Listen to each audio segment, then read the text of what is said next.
Okay. तो आज के लेक्चर के अंदर हम पढ़ने वाले हैं की क्वेरीज, जो मैंने कल बात की थी कि टेबल के अंदर किसी भी तरीके की फील्ड को आपको चेंजेस करना है तो उसके लिए आपको अल्टर क्वेरी की जरूरत पड़ी, मतलब अल्टर कमांड की जरूरत वहां पे पड़ने वाली है। ठीक है।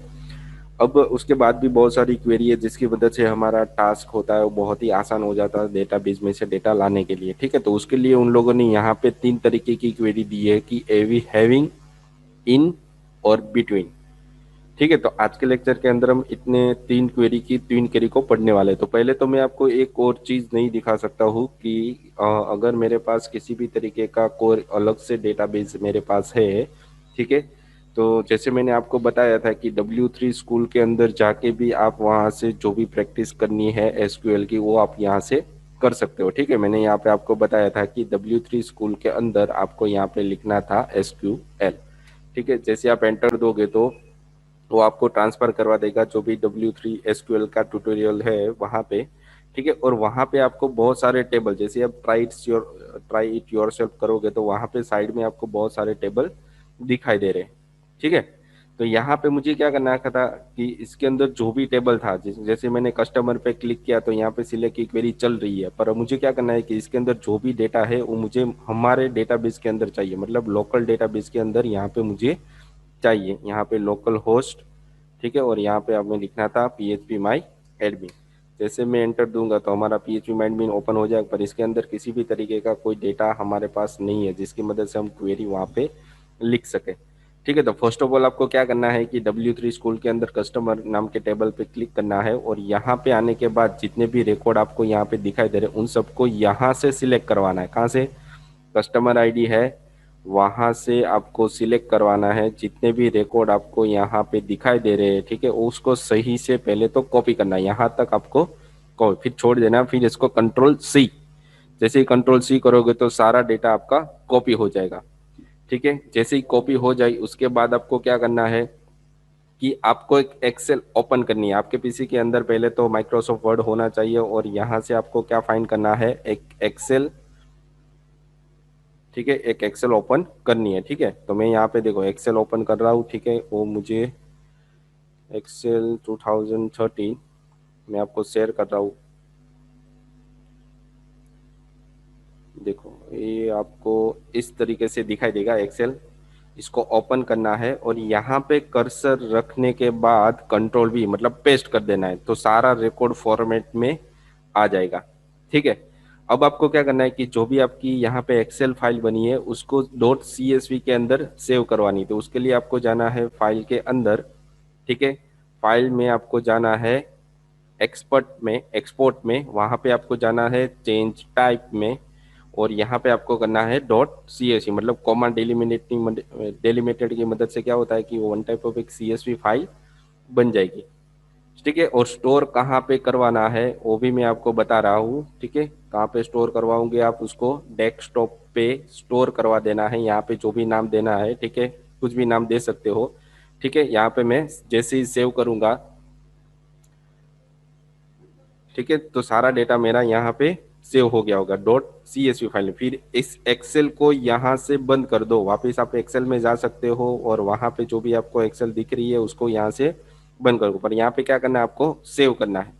ठीक है। वापिस से आपको एक बार पूछेगा, ठीक है, सेव कर दो, वापिस यहाँ पे सेव। तो जितनी बार आपको वो पूछ रहा है ब्लॉक के अंदर उतनी बार आपको सेव यहाँ पे करना है। ठीक है। उसके बाद आपको क्या करना है कि आपकी जो मैंने अभी आपको दिखाया कि आपकी जो PHP माई एडमिन है उसको ओपन करना है। ठीक है। ओपन करने के बाद आपको यहाँ पे एक नया डेटाबेस बनाना है खुद से। तो मैं इसका नाम यहाँ पे दे रहा हूँ, W3 स्कूल में से हम ले रहे हैं तो वहाँ पे इसका नाम मैं यहाँ पे दे रहा हूँ W3 स्कूल, इस डेटाबेस का नाम। ठीक है। नया डेटाबेस क्रिएट करवाना है। जैसे डेटाबेस क्रिएट हो जाएगा तो देखो यहाँ पे आपको W3 स्कूल दिखाई देगा। ठीक है। यहाँ पे आपको लास्ट में W3 स्कूल दिखाई देगा। ठीक है। उसके बाद आपको क्या करना है कि जो भी आपने फाइल बनाई है, ठीक है, अभी हमारी फाइल किस तरीके से बनी होगी डेस्कटॉप पे मैं आपको दिखा सकता हूँ। यहाँ पे हम डेस्कटॉप पे जा रहे हैं। ठीक है।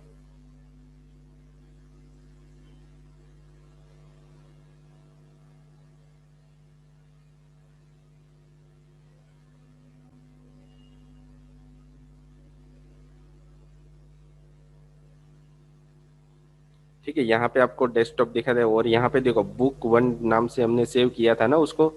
तो ये फाइल हमारी बनी होगी, इसके अंदर हमने जो भी कस्टमर का डेटा रखा है वही पड़ा होगा। अब मुझे करना क्या है यहाँ पे, कि आपको उस फाइल को सीएसवी में से एसक्यूएल के अंदर कन्वर्ट करना है, तभी यहाँ पे आप उसको इंपोर्ट कर सकते हो। मतलब उसका सारा डेटा यहाँ पे डायरेक्टली आ जाएगा, आपको किसी भी तरीके की क्वेरी लिखने की कोई ज़रूरत नहीं है। तो उसके लिए आपको यहाँ पे क्या लिखना है कि CSV टू एसक्यूएल कन्वर्टर, क्या लिखना है यहाँ पे, CSV टू एसक्यूएल कन्वर्टर। ठीक है, जैसे आप क्लिक करोगे तो ये फर्स्ट वाला आपको मिलेगा, इसके अंदर जाना है, और यहाँ पे आपने जो भी फाइल सेव करा के रखी है, यहाँ पे लिखना है आपको चूज फाइल, और यहाँ पे जैसे ही सिलेक्ट करोगे तो आपको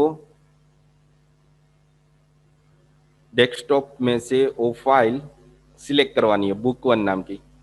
ठीक है, तो जैसे ही वो सिलेक्ट हो जाएगी, ठीक है, यहाँ पे देखो फाइल आ जाएगी book1.ch। उसके बाद आपको लास्ट में जाना है, कहाँ पे जाना है, वो सारा डेटा यहाँ पे ऑटोमेटिकली उसकी कॉलम, उसके डेटा, उसकी फील्ड सारी कुछ मिल जाएगी। यहाँ पे आपको सिर्फ करना है डाउनलोड। ठीक है, देखो यहाँ पे क्या देख रहा है कि book1.sql, इस नाम से ये डाउनलोड हो जाएगी। तो जैसे मैं इस पर क्लिक करूंगा तो वन टाइप ऑफ साइड में आपको book1.sql करके वो डाउनलोड हो जाएगा। ठीक है, अब आपको क्या करना है कि आपकी जो फाइल रहती है, ठीक है, यहाँ पे इसके अंदर जाना है इंपोर्ट के अंदर। ठीक है, आपको दिख रहा होगा कि यहाँ पे इंपोर्ट में जाना हो, और यहाँ पे आपको जो भी फाइल आपने डाउनलोड की, ठीक है, मैंने डाउनलोड कौन सी फाइल की थी, यहाँ पे .sql फाइल, तो डाउनलोड नाम के ऑप्शन के अंदर आपको जाना है। ठीक है, वहाँ पे आपको बुक वन दिखा होगा। ठीक है, बुक वन को सिलेक्ट कर लो और यहाँ पे जस्ट गो कर दो। तो जितना भी डेटा अभी हमने ये जो इसके अंदर से लिया है, ठीक है, वो सारा का सारा रिकॉर्ड यहाँ पे इंपोर्ट होके आ जाएगा। देखो मैंने यहाँ पे कौन सा टेबल हमारा बना है, माई टेबल, इसके अंदर जितने भी कस्टमर की जितनी भी फील्ड थी, सारा डेटा था, वो सारा का सारा यहाँ पे आ गया। ठीक है, तो इस तरीके से कोई तीसरे फाइल में से, मतलब यहाँ पे किसी भी तरीके की फाइल नहीं बनी थी, तो उसको हमने पहले क्या किया, पहले तो उसको कॉपी किया, एक्सेल के अंदर उसको रख दिया, फिर उसको .csv से सेव करवा दिया, फिर मैंने उसको CSV टू एसक्यूएल में कन्वर्ट किया एसक्यूएल के अंदर। फिर यहाँ पे आने के बाद उस फाइल को सिलेक्ट करवा दो, सारा डेटा, सारा टेबल था वो मुझे यहाँ पे डायरेक्टली मिल गया, मुझे डमी डेटा डालने की कोई यहाँ पे ज़रूरत नहीं है। ठीक है, तो इस तरीके से आप क्या कर सकते हो, इंपोर्ट कर सकते हो। इंपोर्ट मतलब क्या हो गया, किसी भी तरीके के डेटा को आप बैकअप यहाँ पे ले सकते हो। ठीक है, तो बैकअप हो गया यहाँ पे। अब आप इसको सेव करें, जब भी आपने बैक book1.sql नाम से डेटा सेव फाइल सेव की है, तो वो आपका परमानेंटली सेव हो गया, वहां तक का डेटा आपको मिलेगा। अब आप इसके अंदर जो भी चेंजेस करोगे वो वहां पर सेव नहीं होगा। तो ये इंपोर्ट का कॉन्सेप्ट था। अगर मैं वापिस आपको दिखाऊँ भाई किस तरीके से बनाना है आपको, ठीक है, वो तो वो भी मैं आपको दिखा सकता हूँ। तो दूसरी बार यहाँ पे देखो, वापिस से सारी प्रोसेस करते हैं, तो पहले मुझे प्रोडक्ट वाले टेबल में से सारा रिकॉर्ड चाहिए। तो प्रोडक्ट पे मैंने क्लिक किया तो सारा रिकॉर्ड यहाँ पे सिलेक्ट होके आ रहा है। ठीक है, अब आपको क्या करना है कि इसको इस कॉलम के नाम जो प्रोडक्ट आईडी है वहां से सारा रिकॉर्ड सिलेक्ट करवाना है। ठीक है, लास्ट तक जाना है आपको, 77 रिकॉर्ड है, यहाँ आके छोड़ देना है। सिलेक्ट करने के बाद इसको कॉपी करना है। ठीक है, कॉपी करने के बाद आपको एक्सेल ओपन करनी है। क्या करनी है, एक्सेल ओपन करनी है। तो मैं यहाँ पे एक्सेल ओपन कर रहा हूँ, अभी मैं आपको दिखा रहा हूँ। ठीक है,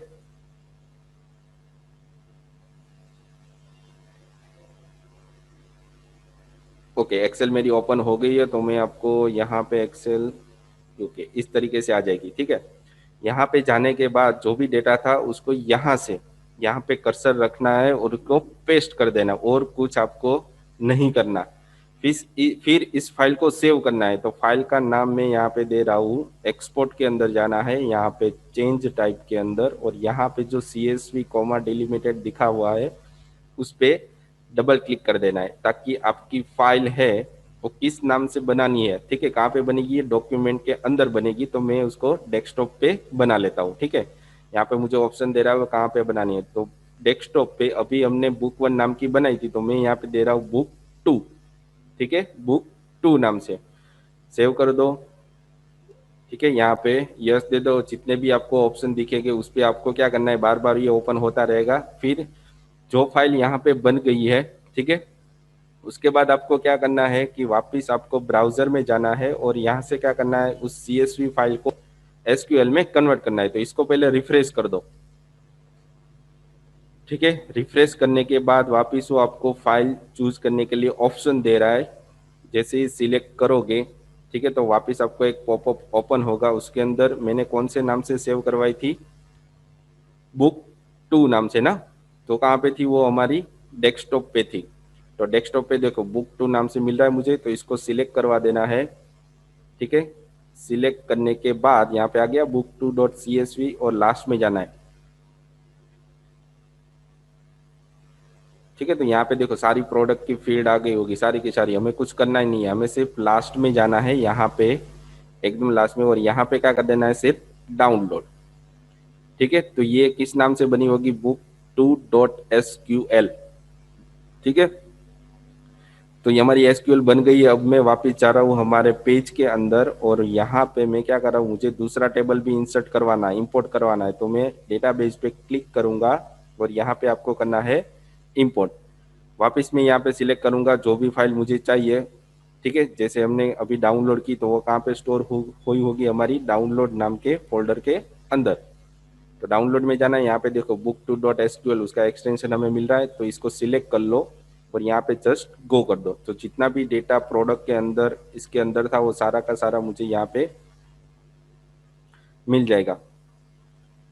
ओके, यहाँ पे एक मिस्टेक है कि माई टेबल ऑलरेडी यहाँ पे जनरेट किया हुआ है, तो मुझे पहले उसकी नाम चेंज करनी पड़ेगी। तो पहले आपको क्या करना है कि माई टेबल पे क्लिक करना है, यहाँ पे जाना है ऑपरेशन में, और हमने ये हमारी कौन सी टेबल थी, कस्टमर वाली टेबल थी ना। तो मुझे यहाँ पे क्या लिखना पड़ेगा, कस्टमर्स,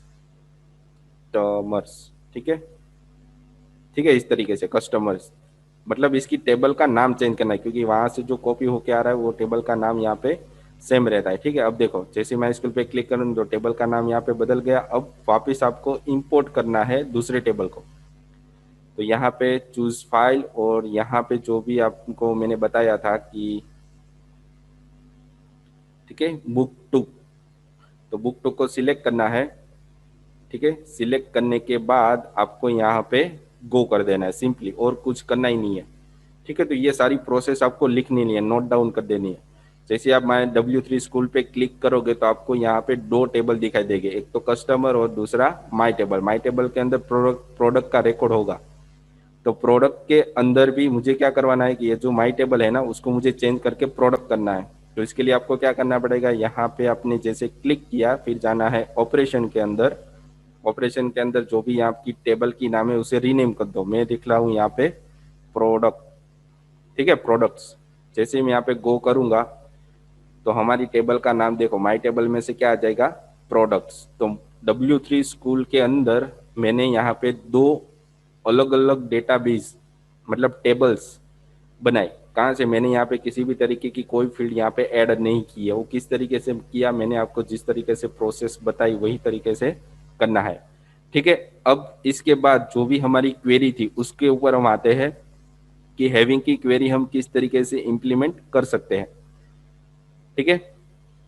तो हैविंग की क्वेरी तरफ चलते हैं हम। तो उसके मदद से हम क्या क्या कर सकते हैं वो भी यहाँ पे बताए। The having clause was added to SQL because where keyword could not be used with aggregate function, मतलब किसी भी तरीके का आपको कैलकुलेशन चाहिए तब यहाँ पे वेयर क्लॉज सही से आपको काम नहीं दे रहा, उसके लिए आपको यूज करना है हैविंग क्लोज।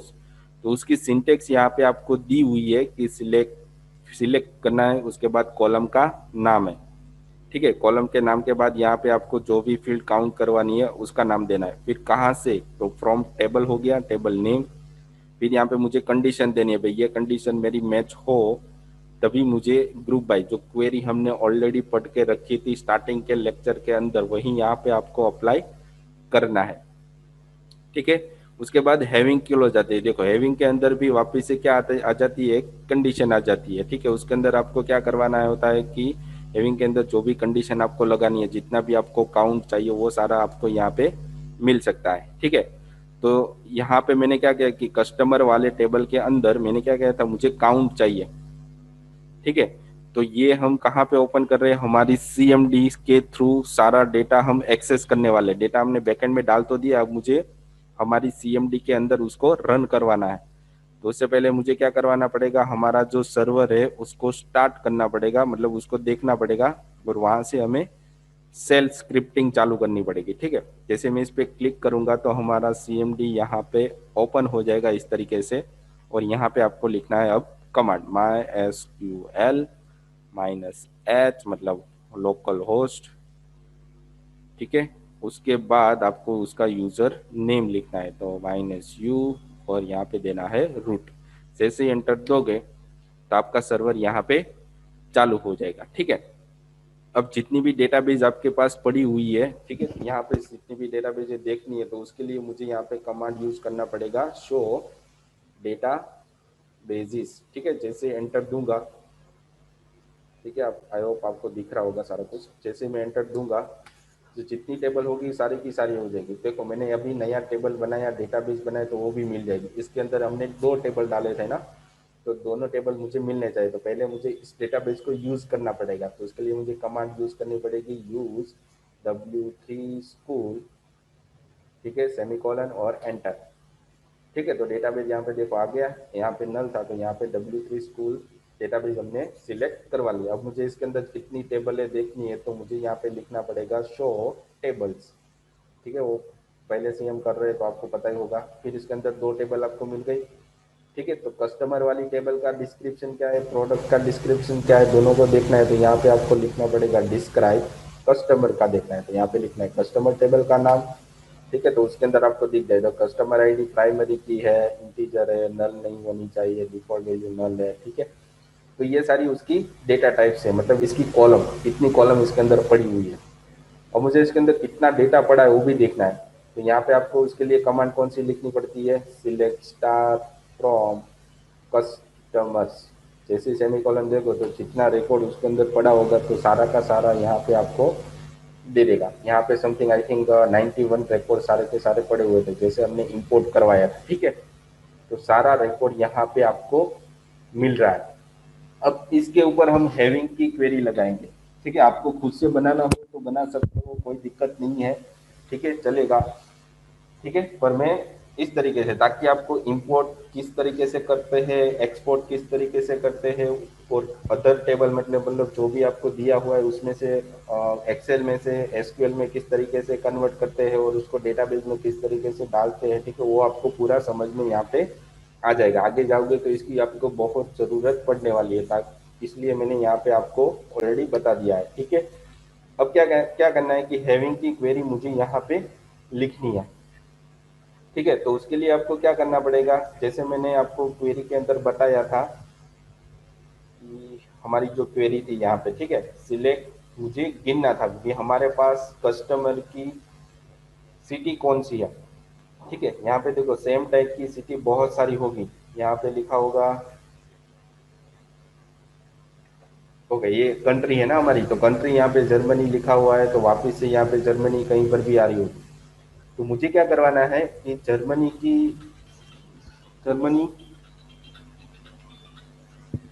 जर्मनी नाम की जितनी भी कंट्री मेरे पास है, ठीक है, जितनी भी कंट्री मेरे पास है उसको मुझे क्या करवाना है कि गिनना है कि जर्मनी की कंट्री वाले कितने कस्टमर है, मैक्सिको की कंट्री वाले कितने कस्टमर है। तो मुझे सिर्फ गिनना है, नंबर चाहिए कि कितने हैं मेरे पास। ठीक है, तो उसके लिए यहाँ पे आपको क्या दिया है, मतलब ये क्या हो जाएगा, एक साथ आ जाएगा, मतलब कितनी कंट्री है वो भी आपको यहाँ से सही से दिखा देगा, और उसके अंदर जो भी क्वेरी लिखी हो वो भी आपको यहाँ पे मिलनी चाहिए। तो यहाँ पे क्या लिखा हुआ है, सिलेक्ट काउंट, मतलब कस्टमर आईडी को मुझे काउंट करवाना है। ठीक है, फिर उसके बाद यहाँ पे आपको क्या लिखा हुआ है कि कंट्री लिखी है, मतलब कहाँ कस्टमर आईडी और कंट्री, ये दोनों चीज आपको यहाँ पे चाहिए। ठीक है, कहाँ से चाहिए, कस्टमर वाले टेबल के अंदर से। फिर उसको क्या करना है, आपको ग्रुप भी करवाना है, कौन से वाइज, कंट्री वाइज, मतलब जो भी आपका बहुत सारा 2-3 कंट्री सेम आ रही है तो उसको वो ग्रुप बना देगा, और उसके अंदर जो भी कंट्री होगी उसकी काउंट भी हो जाएगी। ठीक है, काउंट होने के बाद आपको क्या करना है, अगर किसी कंट्री की लेंथ, ठीक है, मैं इतना पहले आपको बता के दिखा देता हूँ, ताकि आपको पता चलेगा भी ग्रुप बाइक से होता क्या है, वो भी आपका रिपीट हो जाएगा। फिर हम हैविंग की क्वेरी यहाँ पे चलाएंगे। ठीक है, तो यहाँ पे मैं लिख सकता हूँ, हमारे क्वेरी के अंदर हम जा रहे हैं। ठीक है, यहाँ पे मैं लिख सकता हूँ सिलेक्ट। ठीक है, यहाँ पे मुझे लिखना है काउंट। ठीक है, और फील्ड का नाम, यहाँ पे मैंने फील्ड का नाम क्या दिया हुआ है कि कस्टमर आईडी। ठीक है, ये जो हमारी कस्टमर आईडी है ना, वो मुझे चाहिए। तो उसके लिए मुझे यहाँ पे लिखना पड़ेगा, यहाँ पे आपको दिख नहीं रहा, ठीक है आ गया। तो मुझे यहाँ पे लिखना पड़ेगा कस्टमर आईडी। ठीक है, वापस यहाँ पे तो जिस तरीके से फील्ड का नाम लिखा हुआ है वही आपको वहां पे यूज करना है, तो कस्टमर आईडी लिखना है। ठीक है,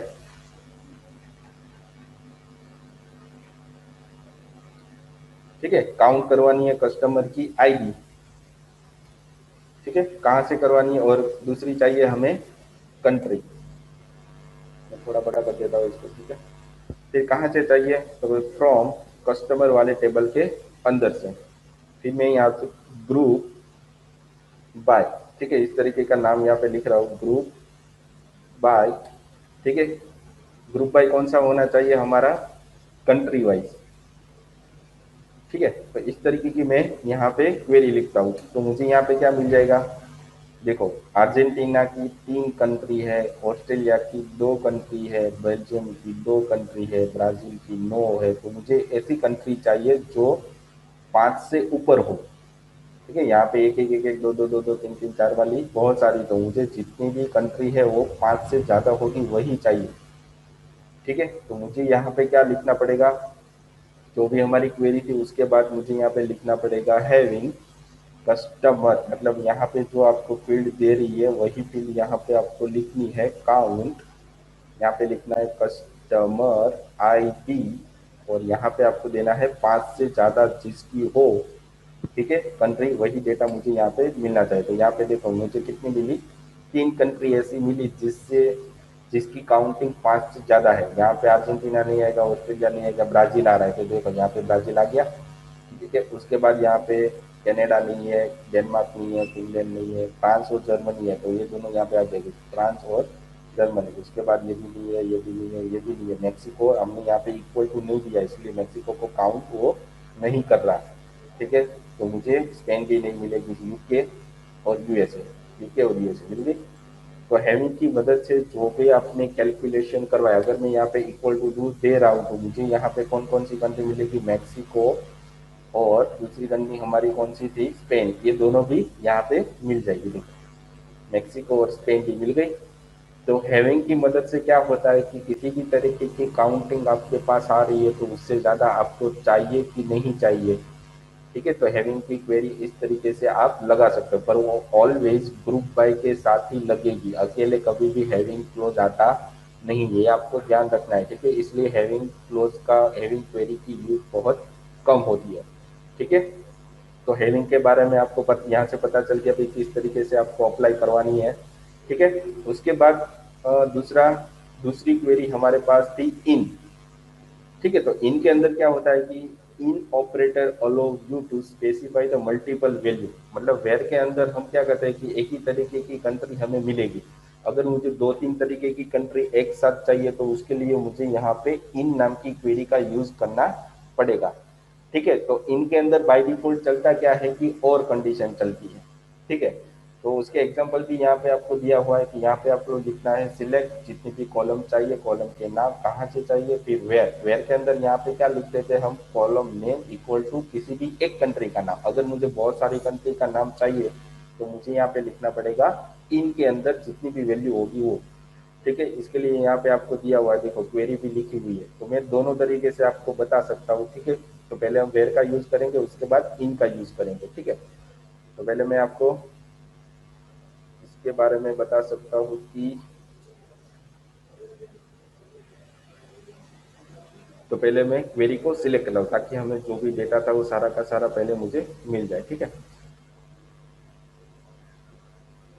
ठीक है, 91 रिकॉर्ड आ गए। अब मुझे क्या करना है, मुझे ऐसी कंट्री चाहिए, ठीक है, जर्मनी वाली जितनी भी कंट्री है वो मुझे चाहिए, जितने भी रिकॉर्ड इसके अंदर पड़े हुए हैं वो मुझे चाहिए। तो उसके लिए मुझे यहाँ पे क्वेरी कौन सी लिखनी पड़ेगी, सिलेक्ट स्टार, मतलब जितनी भी कॉलम, मुझे सारी की सारी फील्ड चाहिए इसलिए मैंने यहाँ पे स्टार लिख दिया।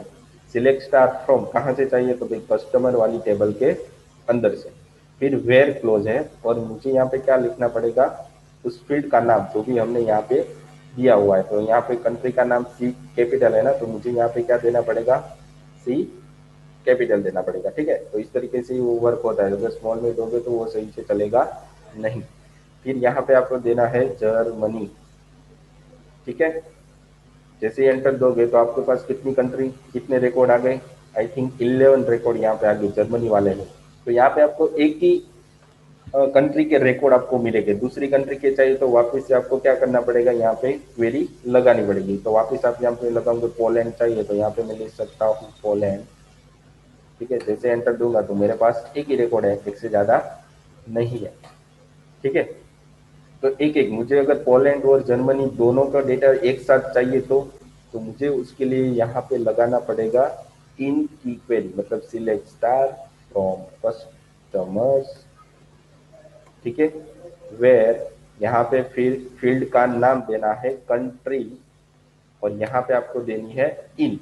इन के अंदर ब्रैकेट में दोनों कंट्री का नाम लिख देना है, जर्मनी, और यहाँ पे आपको कर देना है फिर पोलैंड। ठीक है, पोलैंड। ठीक है, इस तरीके से मैंने दोनों कंट्री का नाम दे दिया। जैसे मैं एंटर दूंगा तो मुझे पोलैंड के भी डेटा मिलेगा और जर्मनी का भी डेटा मिलेगा। अगर आपको तीसरी कोई कंट्री चाहिए जैसे कि फ्रांस, ठीक है, तो तीनों के तीनों आपको यहाँ पे नाम लिखने पड़ेंगे, फ्रांस। ठीक है, जैसे एंटर दोगे तो फ्रांस का डेटा मिलेगा, जर्मनी का डेटा मिलेगा, फिर उसके बाद आपको पोलैंड का भी डेटा मिल जाएगा। पर मुझे इसको असेंडिंग या डिसेंडिंग ऑर्डर में चाहिए, तो उसके लिए वापस आपको क्या करना पड़ेगा, यहाँ पे इनके बाद यहाँ पे लिखना पड़ेगा आपको ऑर्डर, ऑर्डर बाय कंट्री।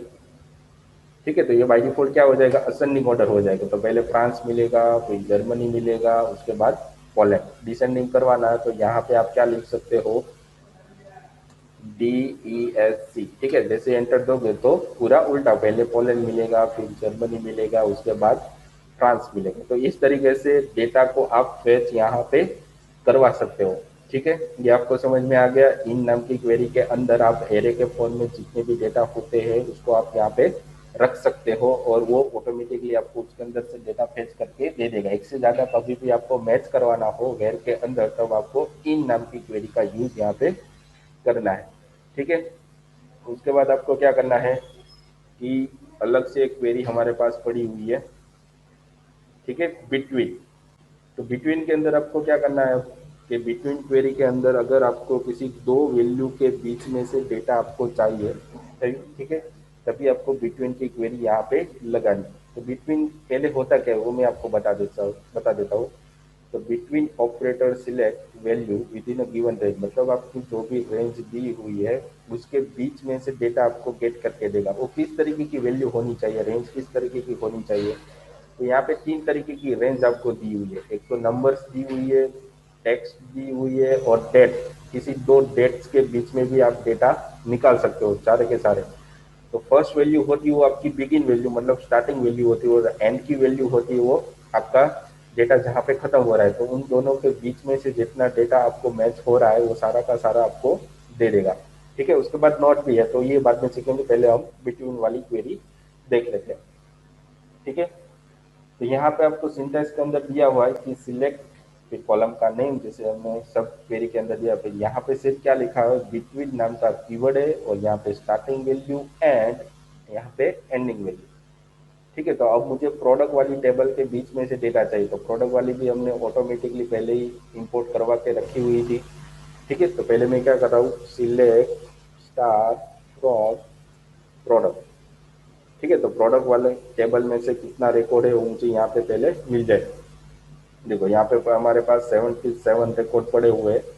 ठीक है, तो उसमें से मुझे कौन सा रिकॉर्ड चाहिए, ठीक है, वो मुझे फाइंड आउट करवाना था। उसके लिए यहाँ पे हमें क्वेरी दी गई है कि select star from product where price, जिसकी प्राइस 10 और 20 के बीच में हो वही मुझे मिलनी चाहिए। तो यहाँ पे आपको प्राइस दी हुई है, बहुत सारी अलग अलग तरीके की प्राइस है। ठीक है, तो यहाँ पे मैं क्या लिख सकता हूँ, select star from products where price between, यहाँ पे आप कीवर्ड है वो स्मॉल में भी लिख सकते हो और कैपिटल में भी लिख सकते हो, कोई दिक्कत नहीं है।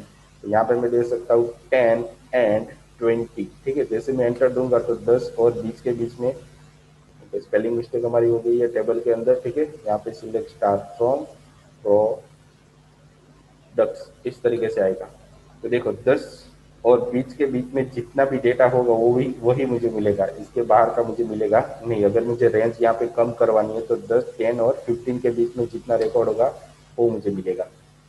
ठीक है, यहाँ पे आपको असेंडिंग डिसेंडिंग करवाना है ताकि आपको अच्छी तरीके से लिख सकते हो। यहाँ पे आप ऑर्डर बाय, ठीक है, और यहाँ पे लिख सकते हो आप प्राइस। तो आपको 10 और 15 इन दोनों के बीच में ही डेटा सारा मिलेगा। अगर आपको क्या चाहिए कि 10 इन दोनों में से नहीं चाहिए, मतलब 10 और 15 के बीच में से नहीं चाहिए, उसके बाहर का रिकॉर्ड चाहिए, मतलब 10 और 15 के बीच वाला रिकॉर्ड आना चाहिए नहीं, तो उसके लिए यहाँ पे आपको क्या लिखना है, बिटवीन के पहले सिर्फ नॉट लिखना है। क्या लिखना है? सिर्फ नॉट।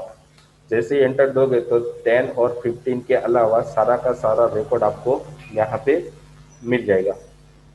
ठीक है, तो यहाँ पे आप रेंज भी डिसाइड कर सकते हो कि 1 to 100 के बीच में से आपको रिकॉर्ड नहीं चाहिए, तो 100 के ऊपर वाला रिकॉर्ड ही आपको दिखाएगा। कहाँ पे दिखा रहा है? 120, दो ही रिकॉर्ड दिखा रहे हैं, 123 और 263। ठीक है, तो इस तरीके से बिटवीन की क्वेरी भी यहाँ पे, तो ये बहुत ही यूजेबल क्वेरीज है। इन है, हैविंग का तो कम यूज होता है, पर बिटवीन और इन दोनों क्वेरी का हम बहुत ही ज्यादा यूज करते हैं। ठीक है, क्योंकि बहुत सारा रिकॉर्ड मुझे कभी भी एक साथ चाहिए तो इनकी क्वेरी बहुत ही यूजेबल होती है। तो यहाँ पे आपने क्या सीखा कि जो भी आपने इंपोर्ट किया है डेटा, ठीक है, जो भी आप डेटा इंपोर्ट करवा रहे हो, ठीक है, वो डायरेक्टली आपके डेटाबेस के अंदर किस तरीके से स्टोर होता है। तो आपको मैन्युअली सारा डेटा डालने की कोई ज़रूरत यहाँ पे नहीं, उसमें बहुत सारा टाइम वेस्ट हो जाता है। तो हमने सिर्फ 10 से 12 मिनट के अंदर ही सारा रिकॉर्ड यहाँ पे अपलोड कर दिया, तो हमारी 2-3 घंटे का जो टाइम था वो यहाँ पे बच सकता है। तो इस तरीके से आप डायरेक्टली CSV में से SQL में डायरेक्ट डेटा कन्वर्ट कर सकते हो। ठीक है, ताकि आपका काम जो इंसर्ट करने का होता है बहुत ही आसान हो जाता है। ठीक है, ये बहुत ही एक इफेक्टिव टूल है जिसका आपको बहुत आगे यूज होने वाला है। ठीक है, तो इसके अच्छे से पढ़ लेना, इसके कॉन्सेप्ट भी किस तरीके से करने क्लियर होते हैं। ठीक है, उसके बाद आपको क्या करना है कि इसकी अच्छे से प्रैक्टिस करनी हो तो यहाँ पर भी आप W3 स्कूल के अंदर भी कर सकते हो। ठीक है, जैसे ही हमारा लेक्चर ख़त्म हो रहा है तो लेक्चर के रिगार्डिंग आपको 3 क्वेश्चन दिए गए हैं जो आपको सबमिट करवाने रहेंगे आपके RNW एप्लीकेशन के अंदर। ठीक है, तो आज के लेक्चर के लिए इतना ही था। Thank you. ओके।